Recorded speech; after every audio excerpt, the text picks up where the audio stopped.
जल्दी आने वाला प्रभु यीशु मसीह की अति पवित्र नाम में सब पवित्र लोगों में मसरत देता हूँ। लवकरात लवकर येणाऱ्या प्रभू येशू ख्रिस्ताच्या अति पवित्र नामामध्ये सर्वांना ख्रिस्ती अभिवादन। और भी एक दिन प्रभु का वचन से हमें सीखने के लिए पुणे अवसर दिया।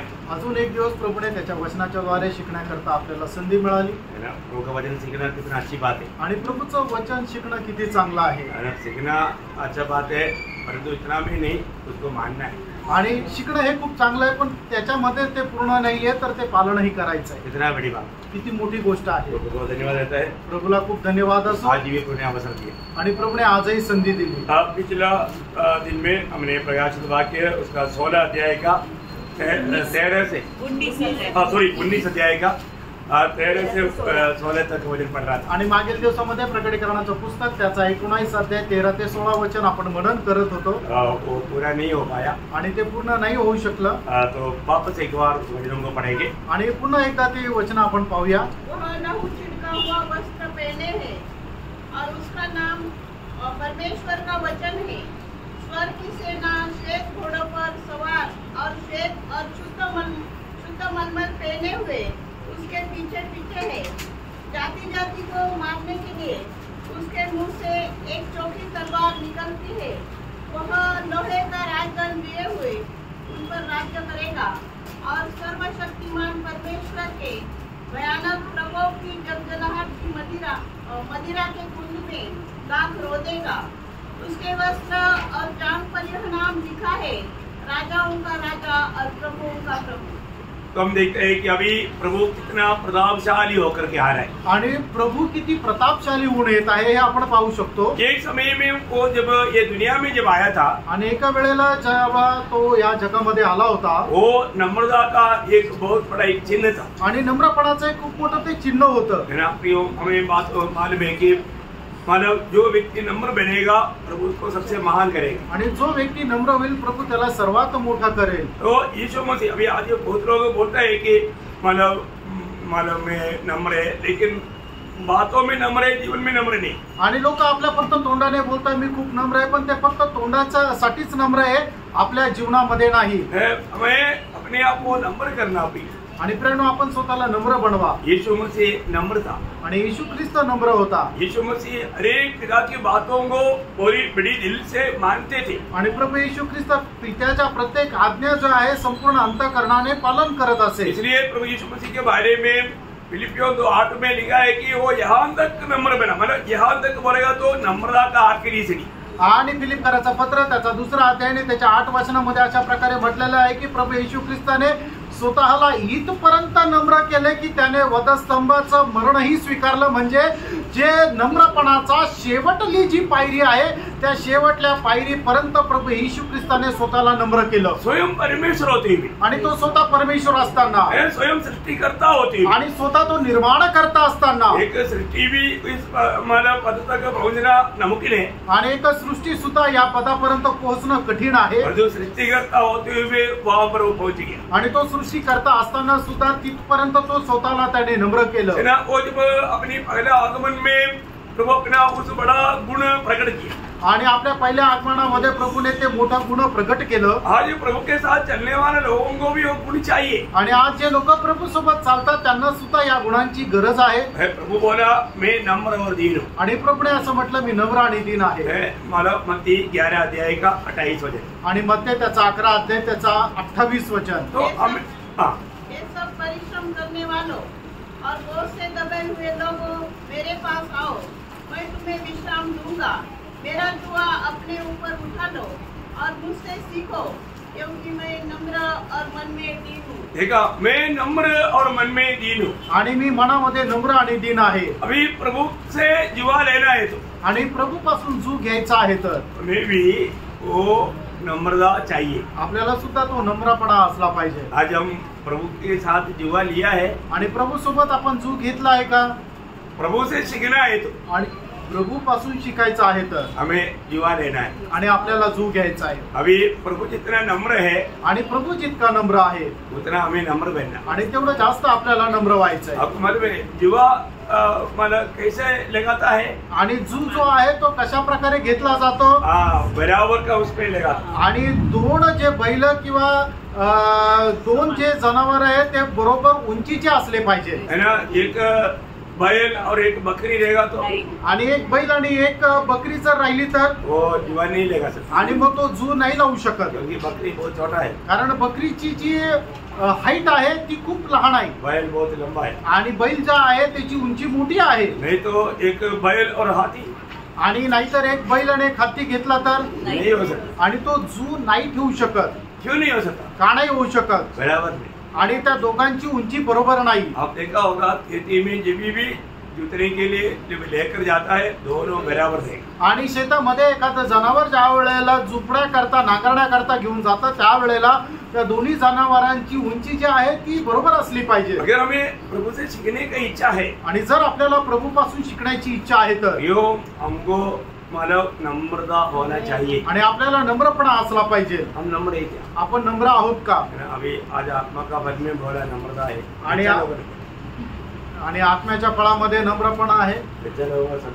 आणि संडे स्कूलच्या मुलं ज्या बोलले, संडे स्कूल का बच्चों को सिखा रहा तो मैं भी सीख रहा था। आणि संडे स्कूलच्या मुलांना ज्या वेळेला शिकवलं जात होतं मी पण शिकत होतो। मैं उनके साथ उधर ही नहीं बैठता, इधर बैठ कर सीखता। आणि मी त्यांच्या सोबत तिथं नाही बसत तर इथं बसतो। कितना अच्छी बात है, किती चांगली गोष्ट आहे। वचन जो भी सिखाता है हमें सीखना चाहिए, आणि वचन जे काय शिकवतं आपण ते शिकलं पाहिजे। तो आत्मा का फल में ये नम्रता है आणि आत्म्याच्या फळामध्ये हा नम्रपणा आहे। अरे तो आज हम कहाँ तक नम्र है? आज कुठपर्यंत आपण नम्र आहोत? कई शारीरिक बलहीनता के कारण मानो वो नम्रता प्रकट नहीं होता, आणि शारीरिक निर्बलतेमुळे तो नम्रपणा प्रगट नाही होत। जैसे अपना सुदेश भाई ने आज बताया, आणि जसं सुदेश ब्रदरने सांगितलं इतना शुगर है आणि इतकी साखर आहे ना, अंदर जाने की जरूरत नहीं, शुगर फैक्ट्री की वो देखा मजाक बात नहीं, उनको इतना शुगर का तकलीफ है आणि एवढा त्यांना ते शुगरचा त्रास आहे। तो बहुत बड़ी बात है, खूप मोठी गोष्ट आहे। कोई भी बीमारी आ जाता है, कुठलं पण आजार पण आलं तर उसका तकलीफ वो व्यक्ति को ज्यादा अनुभव है आणि त्याचा त्रास त्या व्यक्तीला जास्त अनुभव येतो। हमको तो मजाक लगता, आपल्याला तर थट्टा वाटते। मैं तो नबार्ड फैक्ट्री शुगर फैक्ट्री के बाद मारा बोला तो उसका मतलब क्या है? शुगर एक बहुत तगड़ा बीमारी। आणि तुम्हाला हे सगळं सांगण्याच्या पाठीमागचं कारण हेच आहे की शुगर असणं हा खूप मोठा आजार आहे। इसलिए अभी मेरे को कोई भी बीमारी के बारे में मालूम नहीं, आणि मला कुठल्या आजारपणाबद्दल माहित नाही। मेरा शुगर कितना है, नॉर्मल में कितना, खाने के बाद कितना, मेरे को नहीं। आणि जेवणाच्या अगोदर आणि जेवणानंतर माझी शुगर किती मला माहिती नाही। वो नहीं मालूम, का नाही माहिती? क्योंकि मालक कभी टेस्ट करता ही आणि मी कधी ते टेस्ट केली नाही, इसलिए मालूम। आणि म्हणून माहिती नाही। मैं कभी किसी के साथ बहस करने नहीं आता, आणि कधी मी कोणासोबत वादविवाद करायला जात नाही, इसलिए कभी हारा ही आणि म्हणून कधी हारलो नाही। मेरे हारा का नाही हारलो? बहस के लिए गए, आणि वादविवाद करायला गेलोच नाही। कैसे? मुझे मालूम है कि अगर एक बार डॉक्टर के पास जाएगा तो, आणि एकदा जर मी डॉक्टरकडे गेलो तर डॉक्टर साहब इधर बैठा है, डॉक्टर साहेब इथे बसले, उनके प्रति नहीं बोल रहा हूँ, त्यांच्याबद्दल नाही बोलवते। डॉक्टर के पास जाएगा तो आपको डराएगा, आणि डॉक्टरच्या जवळ गेलं तर ते तुम्हाला घाबरवतील, उनको ऐसा शिक्षण दिया जाता है। आणि त्यांना असं शिक्षण दिलं जातं। तुम्हारा पहले डॉक्टर का शिक्षण नहीं पाया, याचा अर्थ मला ते डॉक्टरेटचं शिक्षण नाही मिळालं। लेकिन लोगों को बोलेगा वो अगर आप 5 मिनट लेट हो तो खत्म कहा है, अच्छा हो गया टाइम पर आ गया, अभी मेरे हाथ में है, अभी मैं बचाएगा। आणि डॉक्टरकडे गेले तर म्हणतो तुम्ही 5 मिनिटं जर उशिरा झाले असते तर गेले असते, पण आता तुम्ही वाचले कारण आता तुम्ही माझ्या हातात आहे। कुछ वादा है ही नहीं, लेकिन ऐसे ही बोलेगा, आणि काही आजार नाहीये तरी ते असे म्हणतील, तो वो कुछ भी देने के लिए तैयार हो जाए, आणि मग ते काही पण द्यायला तयार होतील। अपना डॉक्टर ऐसे करता है, ऐसे नहीं बोलता, आणि आपले डॉक्टर साहेब असं करता असं नाही म्हणत। प्रभु का भय मानने वाला कभी ऐसे नहीं करेगा, आणि जे प्रभूचं भय बाळगतात ते कधी असं करणार नाही। अनेक काम हमेशा अच्छा है, आणि काम नेहमी चांगलं आहे, उसमें प्रभु का भय मानकर करना चाहिए, आणि त्याच्यामध्ये आपण प्रभूचं भय बाळगून काम करायला पाहिजे। हमारे यीशु मसीह बहुत नम्र था, आपला प्रभू येशू ख्रिस्त खूप नम्र होता। कई बार है ना, छोटा सा बात अगर हमको ऐसा लगेगा ये कोई मेरा निंदा कर रहा है, तुरंत हमको गुस्सा आता है ना। आणि छोटंसं आपल्याला जर वाटलं की हा माझी निंदा करत आहे, लगेच आपल्याला राग येतो ना। हम अभी तक मरा नहीं, अजूनपर्यंत आपण मेलो नाही प्रभु की उपस्थिति में कोई किसी का निंदा नहीं करता। आणि प्रभूच्या उपस्थितीमध्ये कोणी कोणाची निंदा नाही करत। लेकिन समझाने वाला बात नहीं समझेगा तो उनको लगेगा निंदा होगी। आणि ज्या गोष्टी समजून सांगतो त्या गोष्टी जर नाही समजल्या तर मग त्याला असं वाटेल निंदा करतो। हमारे यीशु मसीह को कभी दुनिया की यात्रा में निंदा लगाई, आणि आपल्या प्रभू येशू ख्रिस्ताला या जीवन प्रवासामध्ये कधी निंदा वाटली नाही। तो हमारे भी यीशु मसीह का मन है, आणि आपल्यामध्ये प्रभू येशू ख्रिस्ताचं मन आहे। तो ये अनुभव आने के लिए मालूम पड़ेगा। आणि अनुभव आल्यानंतर मग समजेल। हमको क्रोध करता है, आणि आपल्याला राग येतो का? है इधर कितने लोगों को क्रोध आता? आणि या ठिकाणी किती लोकांना राग येतो? इतनी बार आपने निर्णय लिया अभी मैं क्रोध नहीं करूंगा, आणि किती वेळा तुम्ही निर्णय घेतला की आता मी रागवणार नाही? और तो दिन में कितने बार क्रोध आता? आणि मग दिवसातून किती वेळा राग येतो? है ना, आपने पाया हुआ सारा अनुग्रह वो द्वार निकल जाता। आणि तुम्हाला मिळालेला सर्व कृपेचा जो दरवाजा आहे तो निघून जातो। इतना भयंकर बात है ना। किती भयंकर गोष्ट आहे। हम लोग जीवन पाया, आपल्याला जीवन मिळालं, वो जीवन किसका जीवन है? आणि ते जीवन कोणाचं जीवन आहे? ईश्वरीय जीवन, आणि ते ईश्वरी जीवन आहे, परमेश्वर का जीवन। ते परमेश्वराचं जीवन आहे। लेकिन इस जीवन का ओरिजिनल अनुभव कब आएगा? आणि त्या जीवनाचा खरा अनुभव केव्हा येईल? जब हम वो आखिरी तुरगी फूका जाएगा, शरीर भी रूपांतर होकर के उड़ा लिया जाएगा इसके बाद में। आणि ज्या वेळेला शेवटला कर्णा वाजवण्यात येईल त्या वेळेला आपल्या हे जे मर्त शरीर आहे ते रूपांतर होऊन मग आपण जाऊ। अभी हमारे भी कितना जीवन है? आता आपल्यामध्ये किती जीवन आहे? वेरी गुड, आप लोगों को याद है। आणि तुम्हाला ठाऊक आहे आपल्यामध्ये 3 जीवन आहे। हाँ, तो हमको वास्तव में कौन सा जीवन में जीना चाहिए? आणि आता आपण कुठल्या जीवनाच्या द्वारे जीवन जगायला पाहिजे? ईश्वरी जीवन। ईश्वरीय जीवन। आणि ईश्वरीय जीवनापासून आपण जीवन जगायला पाहिजे। ईश्वरीय जीवन में जीने का अर्थ एकदम आत्मा में चलना। आणि ईश्वरीय जीवनामध्ये जीवन जगणं म्हणजे एकदम आत्म्यामध्ये जीवन जगणं। हमारे प्रभु यीशु मसीह हमेशा आत्मा में चलता था। आणि आपला प्रभू येशू ख्रिस्त नेहमी आत्म्यामध्ये चालत असे। प्रभु यीशु मसीह में मतलब मनुष्य का जीवन भी था, आणि येशू ख्रिस्तामध्ये मनुष्याचं जीवनही होतं। लेकिन यीशु मसीह मनुष्य के जीवन में नहीं जिया। आणि येशू ख्रिस्त मनुष्याच्या जीवनामधून नाही जगला। यीशु मसीह पूर्ण रूप में मतलब आत्मा में चला और ईश्वरीय जीवन से जिया। आणि प्रभू येशू ख्रिस्त नेहमी आत्म्यामध्ये चालला आणि ईश्वरीय जीवनामधून जगले। हमारे में 3 जीवन है। आणि आपल्यामध्ये 3 जीवन आहे। कहाँ ये जीवन रहता है? आणि ते हे जीवन जे आहे ते कुठे कुठे आपल्यामध्ये राहतं? आपको याद है? आणि तुम्हाला ठाऊक आहे? आत्मा, प्राण और शरीर। मतलब ईश्वरीय जीवन कहाँ रहता? आत्मा में। आत्मा में रहता। आणि ईश्वरीय जीवन आत्म्यामध्ये राहतं। मनुष्य जीवन कहाँ रहता? प्राण में। हमारी प्राण में रहता। आणि ईश्वरीय जीवन मनुष्य जीवन जे आहे ते आपल्या प्राणामध्ये राहतं। और शैतानी जीवन कहाँ रहता? शरीर में। शरीर में रहता। आणि शैतानाचं जीवन जे आहे ते शरीरामध्ये राहतं। इसका मतलब शरीर के अनुसार, इसलिए रोमियो 8:13 में क्या लिखा? आणि म्हणून रोमकराचं पत्र 8 अध्याय त्याच्या 13 वचनामध्ये काय लिहिलंय? यदि तुम शरीर के अनुसार जीव काटोगे हाँ। तो मरोगे, हाँ। यदि आत्मा से देह की क्रियाओं को मारोगे हाँ। तो जीवित रहोगे। हाँ, देखा, इसका मतलब क्या है कि हमें मिला हुआ वो जीवन अभी हमारा प्राण में भी भरकर शरीर में भी प्रभाव करके आत्मा में जीने के लिए हमें सीखना है। आणि आपल्याला मिळालेले जे जीवन आहे ते आपल्या जीवामध्ये भरपूर होऊन शरीरावरही मात करून आत्म्याच्या द्वारे जगणारं ते जीवन आहे। सबसे बड़ा लड़ाई कहाँ पर चलता? आणि सगळ्यात मोठं युद्ध कुठे चालतं?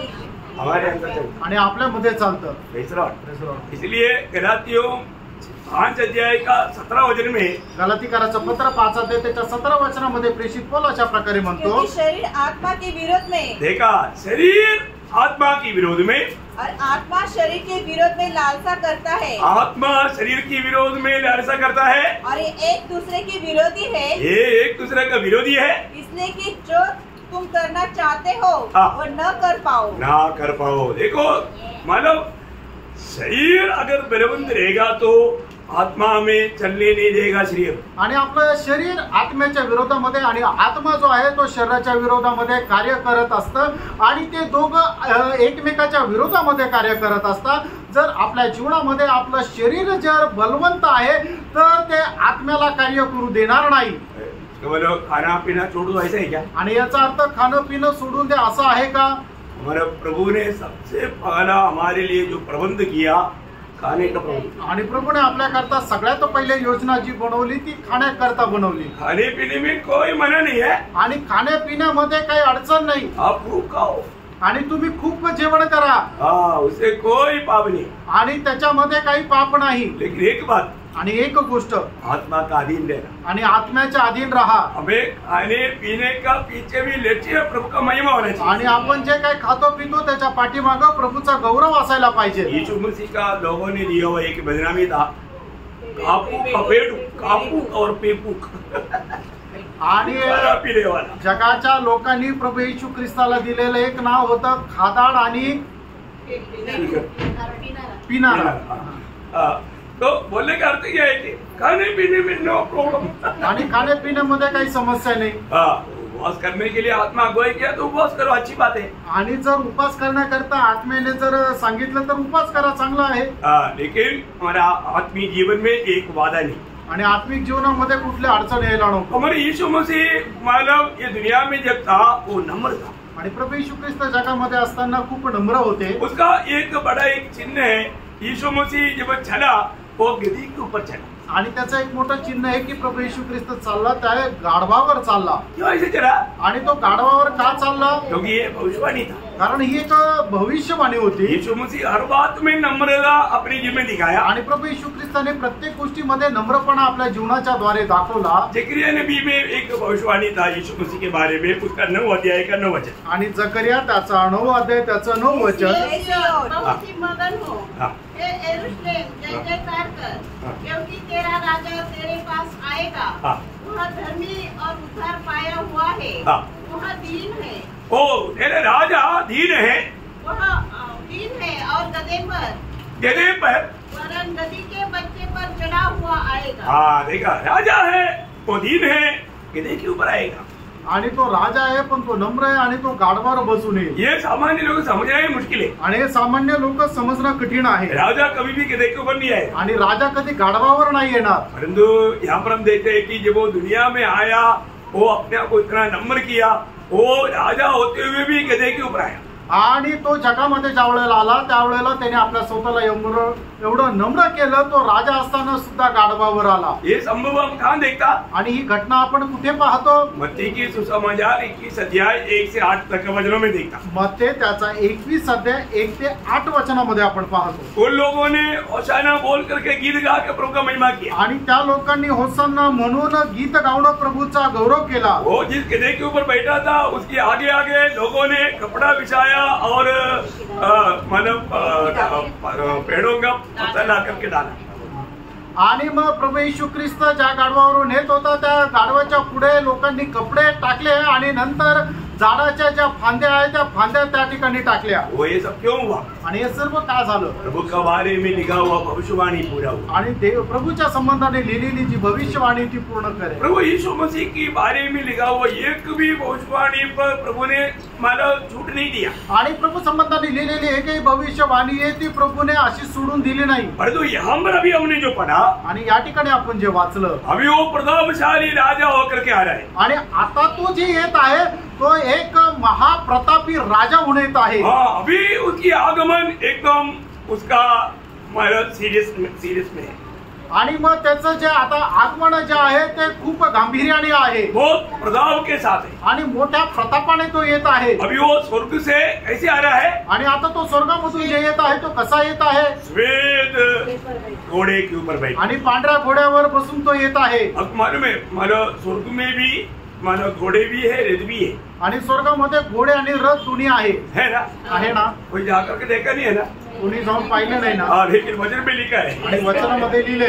वचन में लिखा हुआ हर एक बात हम वैसे ही विश्वास करते हैं. आणि वचनामध्ये लिहिलेली प्रत्येक गोष्ट आपण तशीच विश्वास करतो. है ना? जरूरत पड़ गया तो आपको रथ में ले जाएगा. आणि गरज पडली तर मग तुम्हाला रथामध्ये घेऊन जात. कभी किसी को लेकर गया? आणि कधी कोणाला घेऊन गेलं का? लेकर गया ना? घेऊन गेले ना. किसको लेकर गया? एलिया को.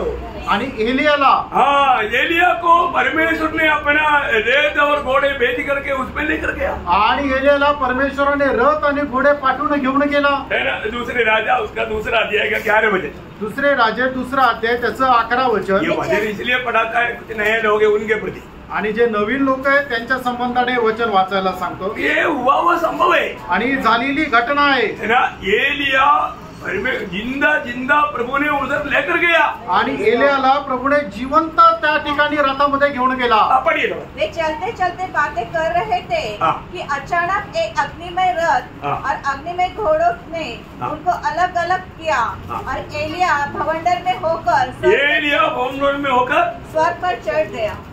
कैसे लेकर गया? अग्निमय रथ। अग्निमय रथ आणि अग्निमय रथासह ते घेऊन गेला। Praise Lord. Praise Lord. इसने देखा ऐसा? आणि कोणी असं पाहिलं का? देखा? एलिशा तो गया, और कोई देखा?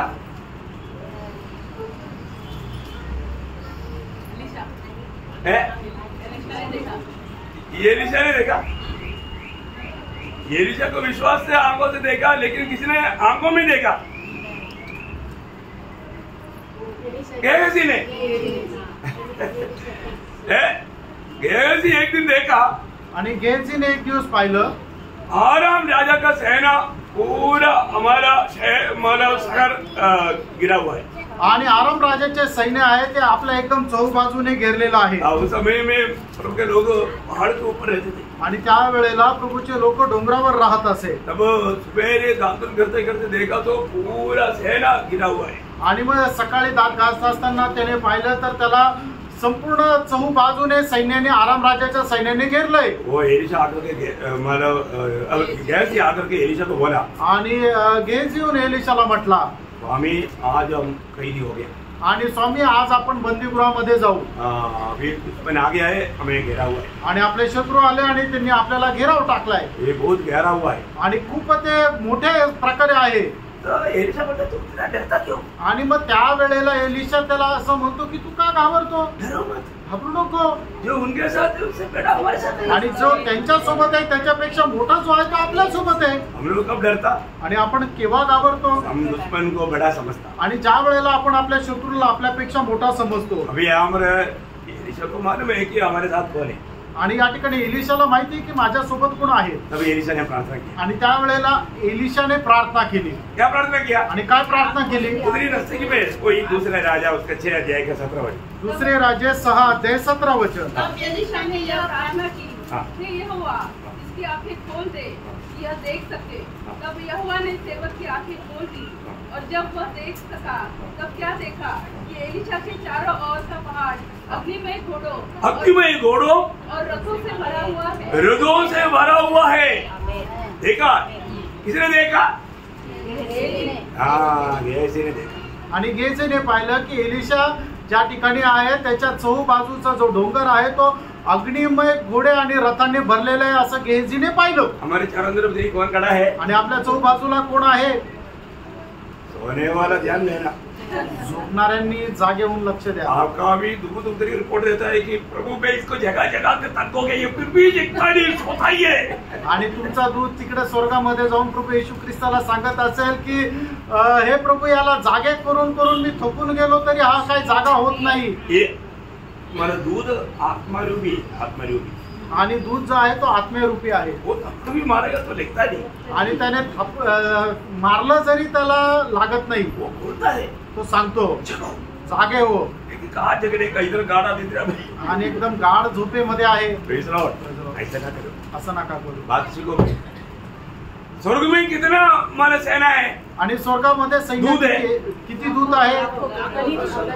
अनगिनित है, अनगिनित, अगणित असे स्वर्गदूत आहे। एक एग्जाम्पल बोलेगा तो 68 का 17 वचन पढ़ना। आणि स्तोत्र 68 त्याचं 17 वचन वाचा। परमेश्वर के रथ 30,000 वरन हजारों हजार है। देखिए मतलब यहाँ हमारा आपका परिभाषा में इतना नहीं आया।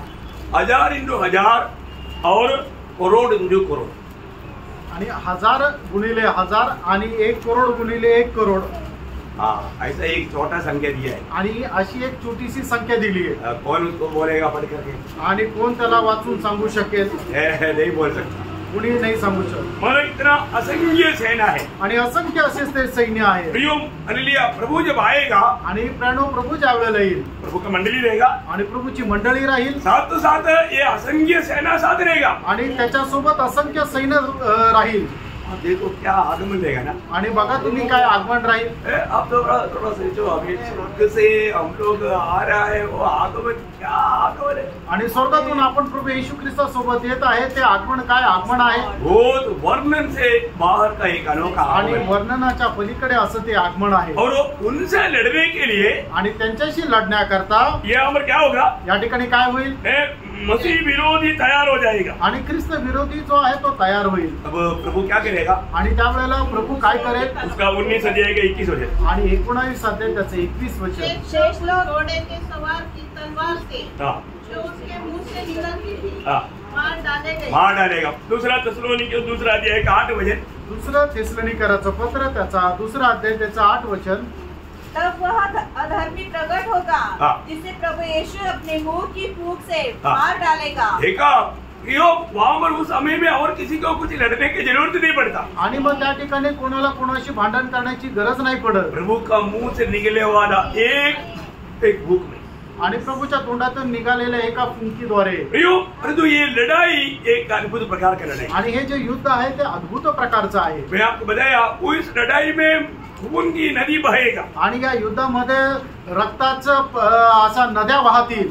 मतलब कितना दूर बहेगा, आणि किती लांब ते वाहील, 200 मैल आणि 200 मैल है ना, इतना भारी देगा प्रियो। आणि मग ते किती भयंकर असं रक्त राहील, खून का नदी बहेगा, आणि रक्ताच्या नद्या वाहतील। हम लोग पढ़ा है कई बार प्रकाशित के 14 अध्याय का 20 वचन। प्रकटीकरण 14 अध्याय त्याचं 20 वचन। और नगर के बाहर उस रसकुंड में दाख रौंदे गए हाँ और रसकुंड में से इतना लहू निकला हाँ कि घोड़ों की लगामों तक पहुंचा हाँ और 100 कोस तक बढ़ गया। हाँ 100 कोस तक बोलेगा तो 200 किलोमीटर बढ़ गया बोलते हैं, आणि 200 किलोमीटर ते वाहत गेलो। इतना भयंकर बात है। आणि किती भयंकर गोष्ट आहे। मतलब प्रियो वो राजाओं की राजा प्रभुओं का प्रभु होकर के ये लड़ाई को लेकर चलता, आणि तो राजांचा राजा आणि प्रभूंचा प्रभू होऊन तो युद्धाच्या पुढे जात आहे। और ये दुनिया में जब मतलब मनुष्य बनकर जब आया, आणि या जगामध्ये ज्या वेळेला तो मनुष्य होऊन आला, उस समय में भी वो राजा होकर के जन्म लिया था। आणि त्यावेळेला सुद्धा तो एक राजा होऊन जन्माला आला होता। प्रियो एकमात्र राजा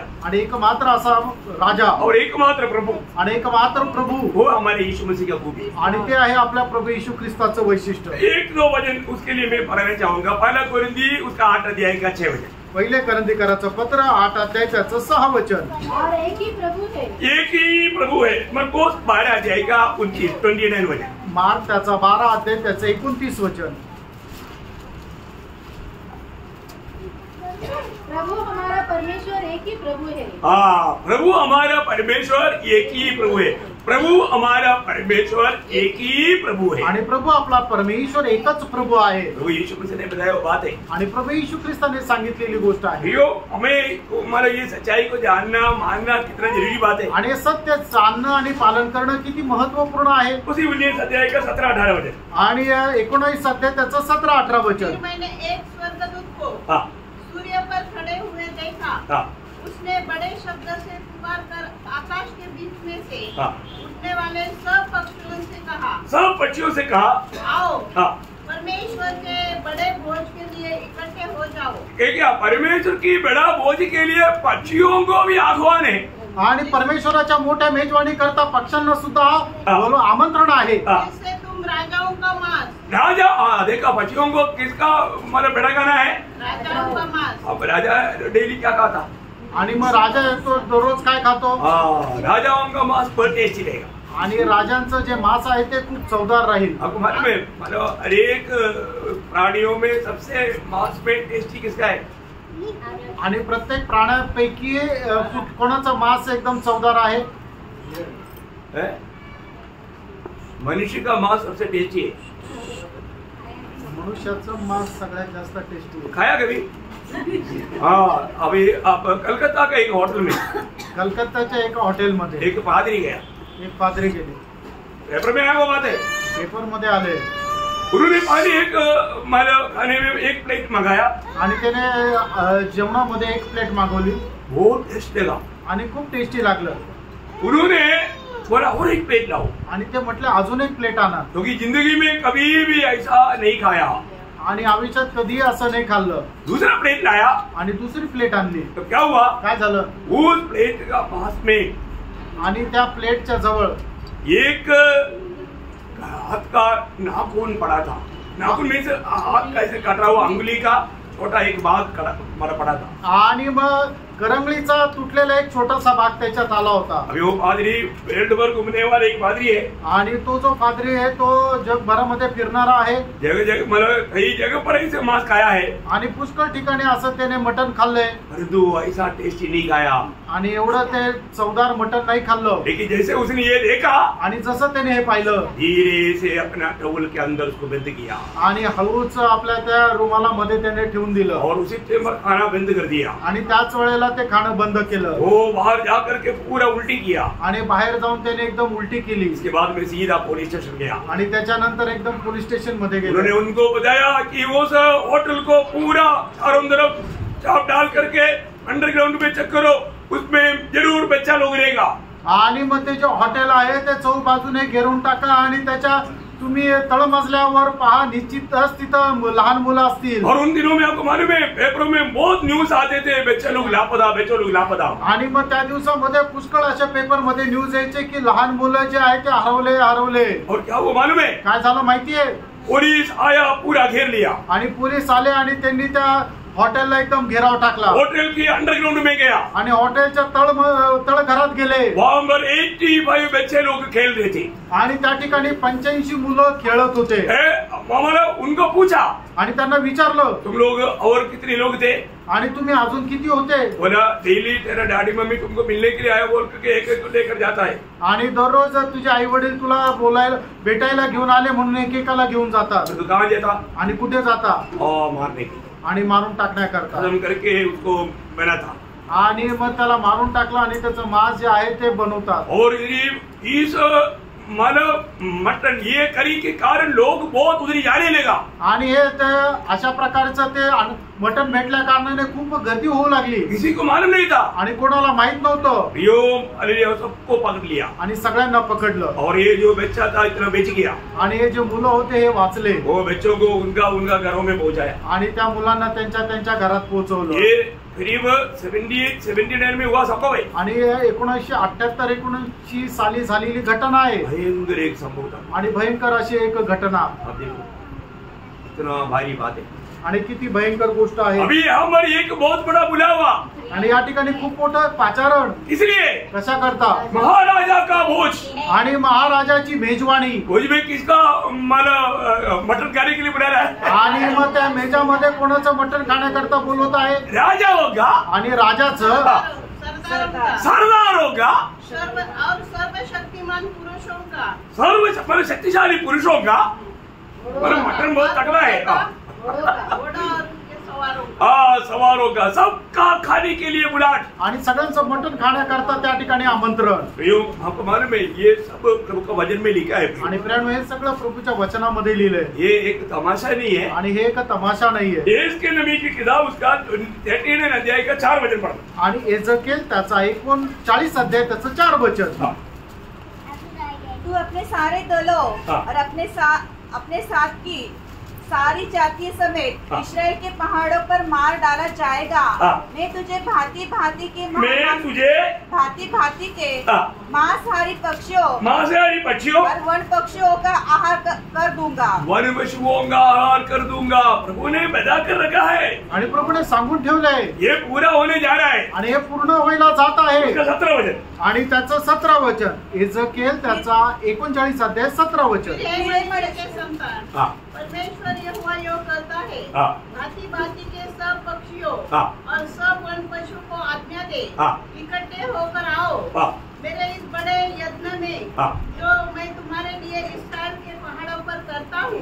हर एक दिशा से इकट्ठे हो कि तुम मांस खाओ और लहू पियो। देखा, मांस खाओ और लहू पियो बोल करके एक बहुत बड़ा एक घोषणा। आणि तुम्ही मटण खा आणि रक्त प्या म्हणून एक मोठी घोषणा। ये लोगों को मानो ये अभी आपको मालूम है इसराइल के एक बड़ा नया न्यूज है कि मतलब इतनी मतलब उगाव वहां पर पहुंच चुका है। आणि इस्रायलमध्ये आलेले मोठं एक न्यूज आहे की खूप गरुड पक्षी जे आहे ते इस्रायलमध्ये जाऊन पोहोचले. कभी भी देखा नहीं. आणि याच्या अगोदर कधीही ते असे गरुड पक्षी तिथे पाहिले नाही. इसी प्रकार वहाँ पर इकट्ठा हो रहा है. आणि अशा प्रकारे त्या ठिकाणी एकत्र येत आहे. इसका मतलब क्या है? याचा अर्थ काय आहे? आज्ञा मिल चुका है आणि त्यांना आज्ञा मिळालेली आहे. समय आ गया है आणि वेळ जवळ आलेली आहे. ये सब हमारा ये पीढ़ी में होने वाला आणि हे सर्व आपल्याच पिढीमध्ये होणारी गोष्ट आहे. ये सारे मांसाहारी पक्षी और ये जानवर खाने के बाद में बेचा हुआ मतलब बाकी जो बेचा हुआ उसको कवर करने के लिए कितना समय लगेगा? आणि मग हे सर्व जे मारले गेलेले लोक राहतील त्यांना कव्हर करायला किती दिवस लागतील? 7 महीना. 7 महिने लागतील. अरे कितना बड़ा भीड़ मरेगा प्रियो. आणि मग त्यावेळेला केवढ्या मोठ्या संख्येने लोक मरतील प्रियानो. जब उसी 39 का 12 वचन आणि एजेकिएल 39 अध्याय 12 वचन वाचा. उनको 7 महीने तक मिट्टी देता रहेगा. देखा 7 महीना तक मिट्टी देता रहेगा. आणि 7 महिने त्यांना पुरतील. तो कितना अद्भुत बात है. आणि केवढी अद्भुत गोष्ट आहे. प्रभु का वचन कहता है. प्रभूचं वचन सांगतं जहाँ पर लोथ है वहाँ मृगाव है. आणि ज्या ठिकाणी शव आहे त्या ठिकाणी गिधडे जमतील. है ना. जब मत्ती उसका 24 अध्याय उसका 28 वचन में मध्ये त्याचा 24 अध्याय त्याच्या 28 वचनामध्ये. वही गिदड़ इकट्ठे होंगे. देखा मानो इसका मतलब क्या है कि ये सब अभी इकट्ठा अभी से हो रहा है. आणि हे सर्व एकत्र आतापासूनच होत आहे. तो इसका मतलब प्रभु के साथ लड़ने के लिए मसीह विरोधी उस सभी के सारे राजाओं को सारे लोगों को उसमें मतलब भड़काएगा. आणि मग प्रभू येशू ख्रिस्ताशी युद्ध करण्याकरता त्यावेळेला ख्रिस्त विरोधी सर्व प्रकारचे जे राजा आहे आणि लोक आहे त्या सगळ्यांना तो एकत्र करेल. ये बात हमने कई बार पढ़ा लेकिन मैं रेफरेंस बोलते हुए आगे बढ़ता हूँ. पढ़ने की जरूरत नहीं. आणि मी हे पुष्कळ वेळा वाचलं. मी फक्त संदर्भ सांगतो. वाचण्याची गरज नाही. मतलब 9 अध्याय का 14 से 16 वचन आणि प्रगटीकरण त्याचा 9 अध्याय 14 ते 16 वचन और 16 अध्याय का 13-14 वचन आणि प्रगटीकरण 16 अध्याय 13-14 वचन और उसका 16 वचन आणि त्याचा 16 वचन. मतलब उस समय में मतलब अजगर के मुंह से और मसीह विरोधी के मुंह से और झूठा भविष्यवक्ता के मुंह से 3 अशुद्ध आत्मा निकलेगा. सारे लोगों को प्रभु के खिलाफ में लड़ने के लिए लेकर आएगा. आणि मग त्यावेळेला अजगराच्या मुखातून ख्रिस्त विरोधाच्या मुखातून आणि खोट्या संदेष्टाच्या मुखातून भेडकाप्रमाणे अशुद्ध आत्मे बाहेर निघतील आणि मग त्या लोकांना फितवतील की ख्रिस्ता विरुद्ध युद्ध करावे. आपको ये जानना चाहिए. प्रियानो आपण हे जाणायला पाहिजे. मतलब उस समय में क्या होगा आणि त्यावेळेला काय होईल? इस लड़ाई का सबसे शुरुआत के समय में आणि या युद्धाच्या सगळ्यात सुरुवातीला मसीह विरोधी और इस झूठा भविष्यवक्ता को आणि ख्रिस्त विरोधी आणि या खोट्या संदेष्टाला जिंदा पकड़ करके डालेगा. इस नरक में डालेगा. आणि मग त्यांना जिवंत पकडून या नरकामध्ये टाकण्यात येईल. डालेगा और में नहीं नरक में. आणि नरकामध्ये सबसे पहले यहाँ पर नरक में आने वाला कौन कौन है? आणि हे सगळ्यात पहिले या नरकामध्ये येणारा कोण कोण आहे? देखो ये मसीह विरोधी और झूठा भविष्यवक्ता आणि ख्रिस्त विरोधी आणि खोटा संदेष्टा. वो कैसे आएगा? आणि ते कसे येतील? उनको पकड़ करके बांध करके डालेगा. आणि त्यांना पकडून बांधून टाकण्यात येईल. उनको बांधेगा आणि त्यांना बांधण्यात येईल. है ना. जब उसकी 19 अध्याय का 20 वचन आणि प्रकटीकरण 19 अध्याय त्याचं 20 वचन. पशु और उसके साथ वह झूठा भविष्यवक्ता पकड़ा गया जिसने उसके सामने ऐसे चिन्ह दिखाए थे जिनके द्वारा उसने उनको फरमाया पर जिन पर उस पशु की छाप थी और जो उसकी मूर्ति की पूजा करते थे ये दोनों जीते जी. तो ये दोनों जीते जी उस आग की झील में जो गंधक से जलती है डाले गए. गंधक से जलने वाला वो आग कौन सा हो? आणि गंधकामध्ये जळणारे तो अग्नी कुठला आहे? ये अनंत काल करना है. हे अनंत कालचा नरकाचा अग्नी. उसका 21 का 8 पढ़ना उसको और भी समझने के लिए. प्रगटीकरण 21 अध्याय 8 वचन वाचा. परंतु डरपोकों और अविश्वासियों और घिनौनों और हत्यारों और व्यभिचारियों और सोनों और मूर्ति पूजकों और सब झूठों का भाग उस झील में मिलेगा. वो झील में मिलेगा जो आग और गंधक से जलती रहती है. वो आग और गंधक से जलने वाला. इसका मतलब क्या है कि मतलब नरक का विषय तो आपको बाद में बताएगा लेकिन यहाँ पर आग और गंधक से भयानक अवस्था में चलने वाला जलने वाला अनुभव है हे नरक का अवस्था। आणि नरकाची जी अवस्था आहे किंवा वैशिष्ट्य हे आहे की तिथे गंधक जो आहे तो जळतोय, म्हणूनच त्याच्याद्वारे निर्माण होणारी जी उष्णता आहे ती खूप प्रखर किंवा खूप तीव्र अशी आहे। आपको मालूम है अभी जो लड़ाई चलेगा, आता जे युद्ध चालेल, हमेशा ये लड़ाई का उद्देश्य क्या है? आणि नेहमी या युद्धाचा उद्देश काय आहे? एक ही उद्देश्य है, एकच उद्देश आहे। बाकी सभी लोगों का एक ही उद्देश्य है, इस्राएल को हमेशा के लिए दुनिया से मिटा डालना। आणि सर्व लोकांचा उद्देश हाच आहे की इस्रायलाला जगाच्या नकाशामधून नाश करणं।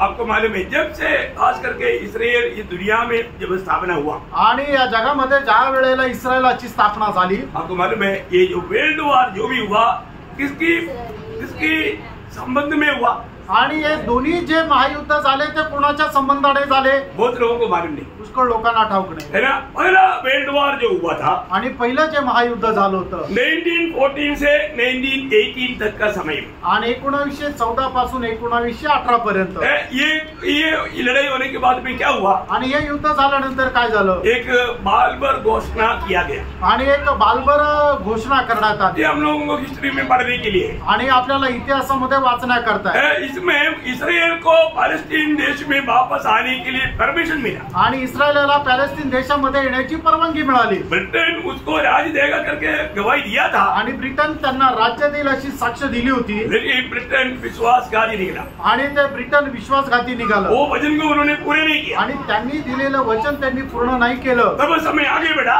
आणि मग वेळ जशी पुढे निघाली, इस्राएल लोग इस्राएल में आते रहा, आणि मग इस्रायल लोक यरूशलेम मध्ये येत गेले, संख्या बढ़ते गया, त्यांची संख्या वाढत गेली। उस समय में जब प्रभु का समय आ गया, आणि ज्या वेळेला प्रभूची वेळ आली, हर एक बात होता है तो प्रभु का समय में प्रभु का लोगों के लिए प्रभु काम करता, आणि प्रत्येक समयाला प्रभू आपल्या लोकांकरता कार्य करतो। अभी 1939 से 1945 तक सेकंड वर्ल्ड वॉर हुआ, आणि 1939 पासून 1945 पर्यंत दुसरं महायुद्ध झालं। तब क्या हुआ, त्यावेळेला काय झालं? इसके बाद में 1948 में इस्राएल राष्ट्र स्थापना हुई, आणि 1948 साली इस्रायल राष्ट्राची स्थापना झाली। ये एक मतलब गंभीर विषय है, मैं इससे पहले भी आप लोगों को लिया है, आपको मालूम है, मैं तरह विस्तार से बोलना नहीं चाहता हूँ, आणि हा खूप गंभीर असा विषय, याच्या अगोदर मी सांगितलं, आता पुन्हा सांगण्याकरता वेळ नाही। लेकिन अभी जो तीसरा वर्ल्ड वॉर होने वाला है, आणि आता तिसरं जे महायुद्ध होणार आहे वो भी किसके लिए है? आणि ते पण कोणाकरता आहे? इस्राएल के प्रति है, आणि इस्रायल संबंधाने। देखिए अभी इसके बीच में कई लड़ाई हुआ, आणि याच्यामध्ये पुष्कळ महायुद्ध झाले। जब आपको मालूम है 1967 में 6 दिन का बहुत बड़ा वार हुआ, आणि 1967 साली 6 दिवसाचं खूप मोठं युद्ध झालं। मतलब वो 5 देश पूर्ण रूप में, उनका एक ही कहना था, मतलब उसका लीडर था गमाल अब्दुल नासर, आणि त्यांचा जो नेता होता गमाल अब्दुल नाजर, उसका कहना क्या था, त्याचं काय मत होतं? हम इस लड़ाई में इस्राएल को दुनिया से मिटा डालेंगे, आणि आम्ही या युद्धामध्ये इस्रायलला जगातून नाश करून टाकू। लेकिन क्या हुआ, काय झालं? वो लोग हार गया, ते लोक हारले, और इस्राएल को जो और भी बहुत से देश मिल गया, आणि इस्रायलला अजून इतर देशही मिळाले, राज्य और बड़ा, आणि मग त्यांचं जे भागक्षेत्र होतं ते वाढलं। इसके बाद में इन लोगों ने वापस कोशिश किया, आणि मग त्याच्यानंतर त्या लोकांनी पुन्हा प्रयत्न केले। 1973 में, आणि 1973 साली उस समय में लीडर अनवर सादत था, अनवर सादत, आणि त्या वेळेचा जो नेता होता अनवर सादत होता, और उन लोग उसी टाइम पर भी क्या बोला, आणि त्यावेळेला त्या लोकांनी काय म्हटलं, हम इस्राएल को पृथ्वी से मिटा डालेंगे, आणि आम्ही इस्रायलला या पृथ्वीवरून नाश करून टाकू। उन्होंने उसके लिए एक वचन भी आधार में लिया, आणि त्याच्याकरता त्यांनी एक वचनही आधारासाठी घेतलं। कौन सा वचन है मालूम है? कुठलं वचन आहे माहिती का? 83 का 4 और 5, आणि स्तोत्र 83 त्याचा 4 आणि 5 वचन।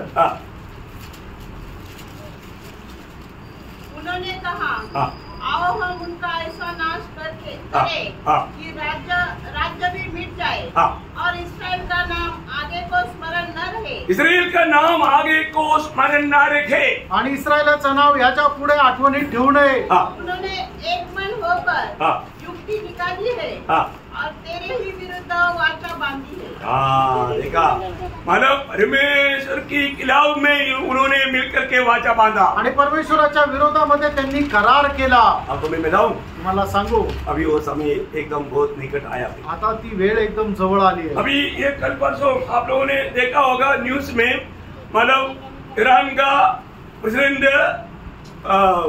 मैं उसका नाम भूल गया, मतलब उन्होंने कई बार बोला हम इस्राएल को अभी अगर वो मतलब हमारे खिलाफ कुछ करेगा मिटा डालेगा। आणि इस्रायलचे राष्ट्रपती त्यांनी सांगितलं होतं की आता जर इस्रायलने आमच्या विरोधामध्ये काय केली तर आम्ही इस्रायलाचा नाश करू।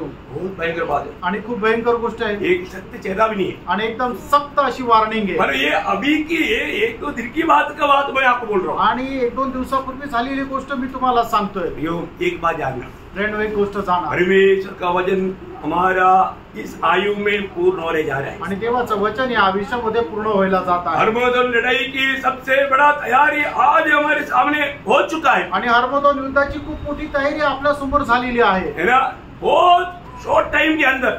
आणि खूप कमी वेळामध्ये अभी मसीह विरोध जिंदा है, आणि ख्रिस्त विरोधी जिवंत आहे, झूठा भविष्यता का काम तगड़ा रीति में चल रहा है, आणि जो खोटा संदेश आहे त्याचं काम खूप जोरात चालू आहे। लेकिन हमारा प्रभु आएगा, आपला प्रभु येईल, ये लड़ाई होगा, आणि हे युद्ध होईल। लेकिन इससे 7 साल पहले हमारे लिए तिरंगी फूकेगा। आणि 7 वर्ष अगोदर आपल्या करता करणा वाजवण्यात येईल। इसका मतलब अभी आप देखना कितना अधिक निकटता में, आणि याचा अर्थ तुम्ही जाणून घ्या प्रभूचं आगमन किती जवळ आहे, क्योंकि ये लड़ाई की तैयारी हो चुका है। कारण युद्धाची तयारी झाली आहे। फिर प्रभु के लोग कब जाएंगे? आणि मग प्रभूचे लोक केव्हा जाईल?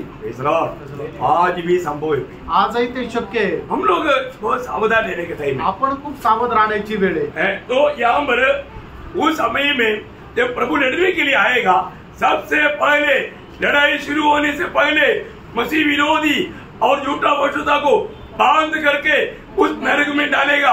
नरक का उद्घाटन हो गया। आणि मग ख्रिस्त विरोधी आणि खोटा संदेष्टा या दोघांना बांधून नरकामध्ये टाकण्यात येईल, आणि मग त्यावेळेला नरकाचं उद्घाटन होईल। इसके बाद त्याच्यानंतर इस लड़ाई में हम लोग देखते हैं, लड़ाई शुरू होने से पहले शैतान को भी पकड़ करके अगाध कूप में डालेगा। आणि मग युद्ध सुरू होण्याच्या अगोदर सैतानाला सुद्धा पकडून अथाह कुंडामध्ये म्हणजे बॉटमलेस पीट मध्ये टाकण्यात येईल। हाँ, यहाँ पर डालेगा, आणि या ठिकाणी टाकण्यात येईल, नरक में नहीं डालेगा, नरकामध्ये नाही टाकण्यात येईल, इसका और थोड़ा बाकी है। कारण याचा काळ अजून थोडा बाकी आहे। हाँ, इसलिए 1000 साल प्रभु राज करने के लिए आने से पहले, हरमोदन लड़ाई के होने के पहले इनको भी पकड़ करके डालेगा। हरमोदन युद्ध सुरू होण्याच्या अगोदर 1000 वर्ष राज्य सुरू होण्याच्या अगोदर सैतानाला बॉटमलेस पीट मध्ये म्हणजे अथाह कुंडामध्ये टाकण्यात येईल। इसलिए प्रभु अभी बोलता है, आणि म्हणूनच याच्याकरता प्रभू असं म्हणत आहे, एहेजकेल 28:38 का 7 वचन, आणि एजकेल त्याचा 38 अध्याय त्याचं 7 वचन। हाँ इसलिए तू तैयार हो जा, हाँ तू और जितनी भीड़ हाँ तेरे पास इकट्ठी हो, हाँ, तैयार रहना। तैयार रहना, मतलब प्रभु मसीह विरोधी होंगी सेना को कहता है अभी तुम लोग लड़ने के लिए तैयार हो जाओ। आणि मग जे ख्रिस्त विरोधाचं जे सैन्य आहे त्याला सांगतोय की तुम्ही आता तयार राहा। वो लोग क्या करेगा? आणि मग तो लोक काय करतील? वो लोग उसका 38 का 16 वचन आणि 38 अध्याय त्याचं 16 वचन। जैसे बादल को ऊपर चढ़ा जाता है, हाँ, वैसे ही तू मेरी प्रजा इस्राएल के देश पर ऐसी चढ़ाई करेगा। देखा, मेरी प्रजा इसराइल के ऊपर ये लोग जैसा बादल घेरता है वैसा गिरेगा। आणि ज्याप्रमाणे ढग आच्छादून जातात त्याप्रमाणे हे लोक जे आहेत ते इस्रायलाला आच्छादून टाकतील, घेराव टाकतील। उसका 17 वचन आणि त्याचं 17 वचन। परमेश्वर यहोवा योग करता है, हाँ, क्या तू वही नहीं हाँ, जिनकी चर्चा मैंने प्राचीन काल में अपने दासों के हाँ, अर्थात इस्राएल के उन भविष्यवक्ताओं के द्वारा की थी, हाँ, जो उन दिनों में वर्षा तक यह भविष्यवाणी करते गए हाँ, कि यहोवा गोग हाँ, गोग से इसराइलों पर चढ़ाई करेगा। हाँ, मानो गोग की द्वारा इस लड़ाई की, गोग की नेतृत्व में ये लड़ाई होगा, प्रभु ऐसा करेगा। आणि गोगच्या नेतृत्वामध्ये हे युद्ध होईल, प्रभू असं करेल। तो इसका मतलब क्या है प्रियो? आणि याचा अर्थ काय प्रियानो? मानो प्रभु का वचन में इस लड़ाई के बारे में इतना साफ साफ बात लिखा है, आणि या युद्धा संबंधाने प्रभूच्या वचनामध्ये एकदम स्पष्ट लिहिलेलं आहे। मानो प्रभु किसके खिलाफ में अभी आणि प्रभू आता कोणाच्या विरोधामध्ये आहे? इस्राएल के खिलाफ में उठकर आने वाला विरोधियों का नेता गोग के खिलाफ में है। आणि इस्रायलाच्या विरोधामध्ये उठून आलेला त्या सर्व लोकांचा नेता गोगच्या विरोधामध्ये परमेश्वर आहे। उसी 38 अध्याय का 3रा वचन पढ़ना। आणि 38 अध्याय 3रं वचन वाचा।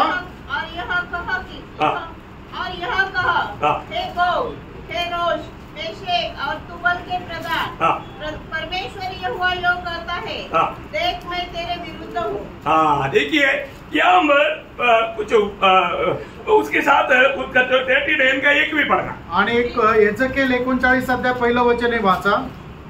फिर हे मनुष्य के संतान, गोग के विरुद्ध भविष्यवाणी करके यह कह, हे गोग, हे रोश, मेशेक और तुबल के प्रधान, परमेश्वर यहोवा यो कहता है, मैं तेरे विरुद्ध हूँ। देखिए यहाँ पर जो बताया हुआ देश कौन कौन सा है? आणि या ठिकाणी सांगितलेले देश कुठले आहेत? रोश बोलेगा तो इंग्लिश में रूस, आणि रोश म्हटलं म्हणजे इंग्लिश मध्ये रूस मतलब रशिया, म्हणजे रशिया। और मेशक बोलेगा तो मॉस्को, आणि मेशक म्हटलं तर मॉस्को। मॉस्को मीन्स वो रशिया का राजधानी है, आणि मग ती रशियाची राजधानी आहे। और तुबेल बोलेगा तो वो मतलब रशिया की पूर्व दिशा की साइबेरिया और उनके साथ का देश। आणि तुबेल म्हटलं म्हणजे की त्याच्या रशियाच्या पूर्वेकडे सायबेरिया आणि त्यांचे देश, और मागो आणि मागोग मंगोलिया देश, आणि मंगोलिया देश। ये सारे देश इस्राएल के साथ लड़ने के लिए आएगा। आणि सर्व देश इस्रायलाच्या विरोधामध्ये लढण्याकरता येतील। आप देखिए तुम्ही पहा ये कितना भयंकर बात है, आणि हे किती भयंकर गोष्ट आहे। अभी मानव प्रभु का उसका 38 का 5 से 7 वचन पढ़ना। आणि एजेकिएल 38 अध्याय 5 ते 7 वचन वाचा। और उसके संग फारस, मतलब उनके संग और होने वाला देश के नाम है। फारस बोलेगा तो पेर्शिया, पेर्शिया बोलेगा तो आज का ईरान, आणि फारस म्हटलं म्हणजे आजचा इराण।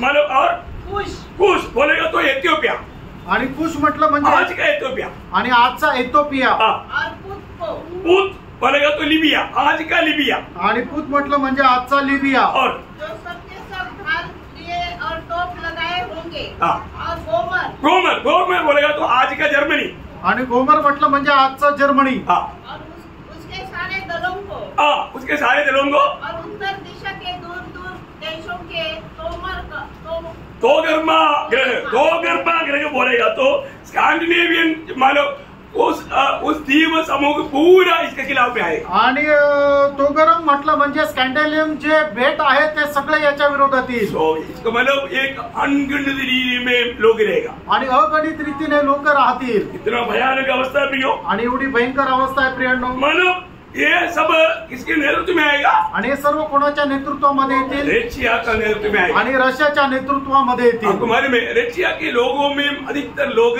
नास्तिक लोग हैं, आणि रशियाच्या लोकांमध्ये जास्त करून लोक नास्तिक आहे। वो प्रभु पर विश्वास नहीं करता, आणि ते प्रभू परमेश्वरावर विश्वास नाही और करत। इसलिए प्रभु पर विश्वास करने वाला देश है, आणि इस्रायल जो आहे तो परमेश्वरावर विश्वास ठेवणारा देश आहे। इसलिए उनके खिलाफ में लड़ने के लिए लोग तैयार हो जाएंगे, आणि त्यांच्या विरोधामध्ये लढण्याकरता ते लोक तयार होतील। एक्चुअली इस लड़ाई की एक और भी उद्देश्य है, आणि या युद्धाचा अजून एक उद्देश आहे, क्योंकि जो जहाज के द्वारा जितना भी मानव पूर्व एशिया से जो जाता है वो सब मानव इसराइल के द्वारा जाएगा तो वहां पर उनको बहुत जल्दी पहुंच सकता।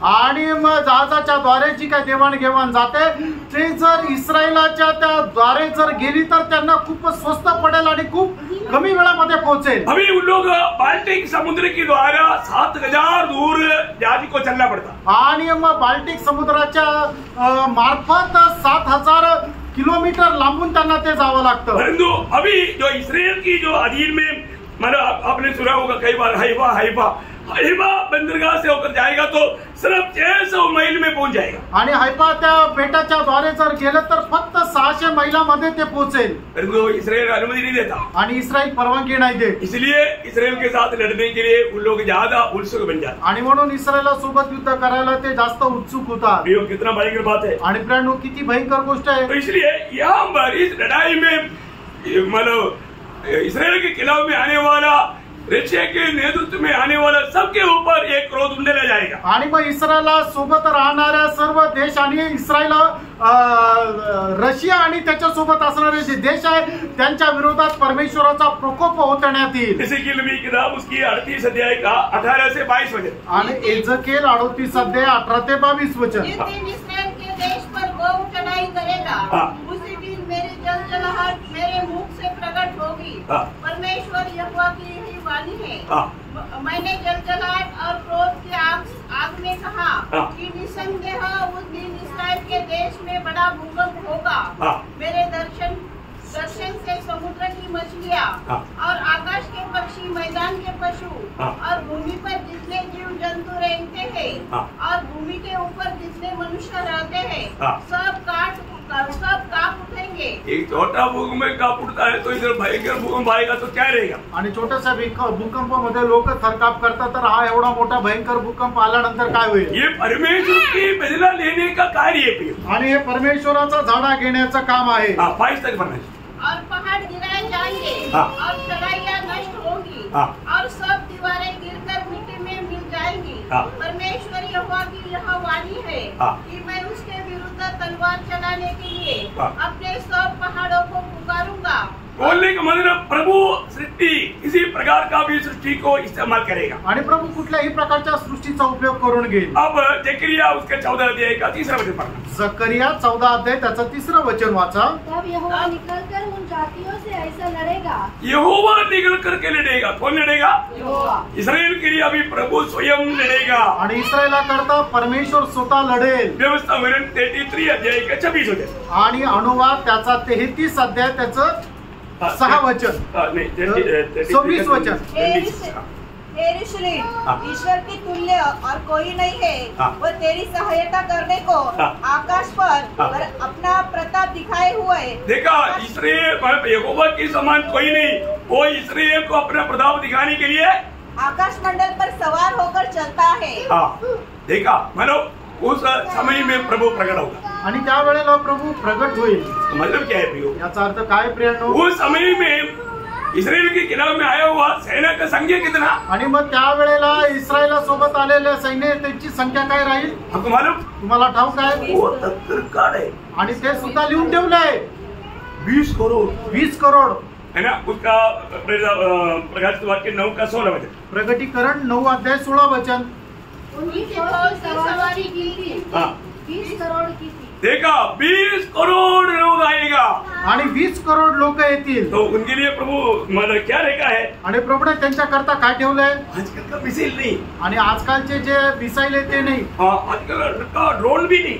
आणि आजकालचे ड्रोन सुद्धा नाही. ड्रोन एक व्यक्ति पर लक्ष्य लगाएगा तो उसी को मारेगा. आणि ड्रोन काय आहे की एखाद्या व्यक्तीकडे लक्ष लावलं तर त्यालाच मारेल. परंतु अभी प्रभु का जो अस्त्र क्या है. आणि प्रभूचा अस्त्र काय आहे.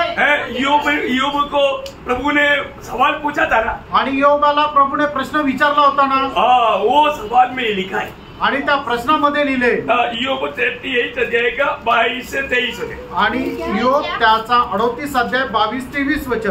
क्या तू कभी हिम के भंडार में बैठा या कभी ओलों के भंडार को तूने देखा है. जिसको मैंने संकट का समय के लिए रखा है.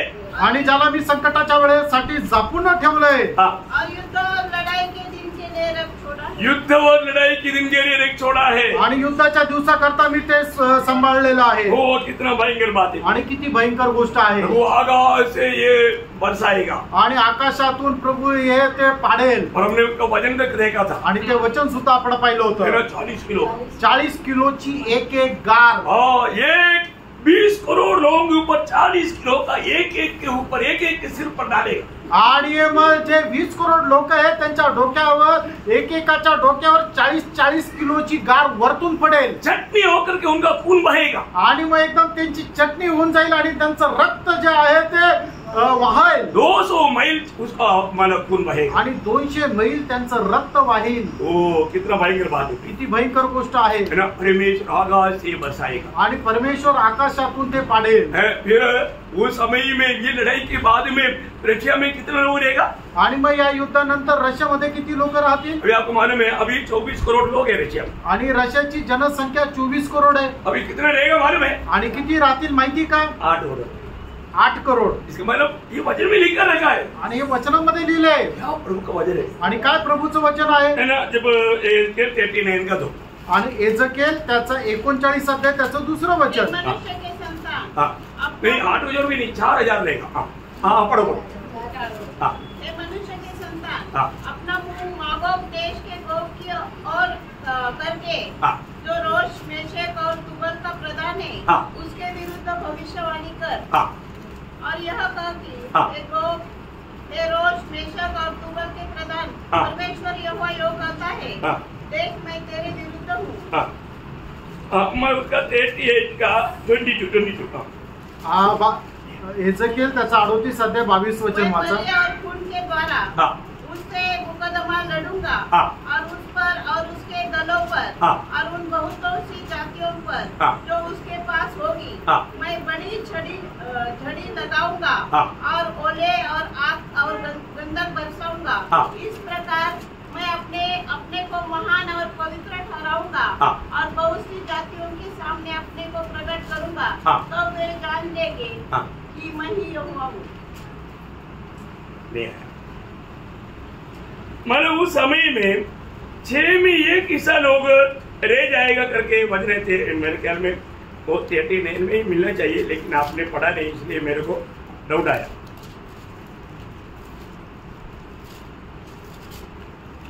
हाँ मतलब मेरा इसमें 2 में है, आपका मतलब इसमें नहीं आया. 39 का 2.